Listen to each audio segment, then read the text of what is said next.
ট্রেনের সংঘর্ষে অন্তত 12 জনের নিহতের ঘটনা ঘটেছে। এটা আহত হয়েছে প্রায় 30 জনের মতো। আর তাদের মধ্যে 3টি শিশু, 2 নারী ও 7 পুরুষ ছিল। হতাহতের সংখ্যা আরো বাড়তে আসবে। আজ দিবাগত রাত 3টার দিকে আসলে কুমিল্লার সদর দক্ষিণ উপজেলা কোতর বাজার বিশ্ববিদ্যালয় এলাকায় যে রেল ক্রসিং এই দুর্ঘটনা ঘটে।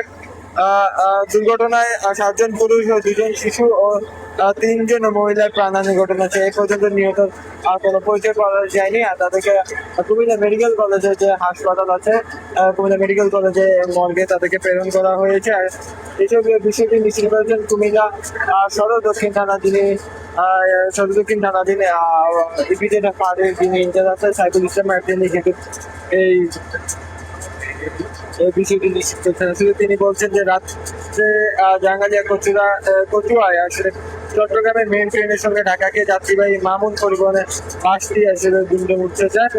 এতে 12 জন নিহত হয়েছে। দুর্ঘটনায় সদর দক্ষিণ থানা পুলিশ, আইও পুলিশ ও ফায়ার সার্ভিসের সদস্যরা উদ্ধারের কাজ করছিল। আসলে ভোরবেলা থেকে আমি যেহেতু দেখছিলাম যে তারা কিন্তু দুর্ঘটনাস্থলে তারা উদ্ধার কাজ চালিয়েছে এবং নিহতদের ময়নাতদন্তের জন্য আসলে কুমিল্লা মেডিকেল কলেজে আসলে প্রেরণ করা হয়।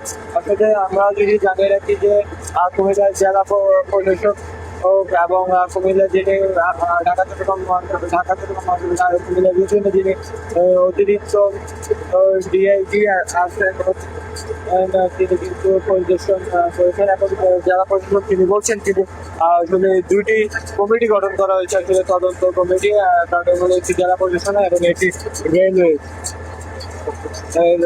আসলে সকাল থেকে কিন্তু আসলে ভোরবেলা থেকে কিন্তু আসলে এখানে যারা কাজ করে যাচ্ছেন এবং এখানে সেনাবাহিনী, পুলিশ এবং ফায়ার সার্ভিসের সদস্যরা আছেন। ফায়ার সার্ভিসে এখন তারা কাজ করছে।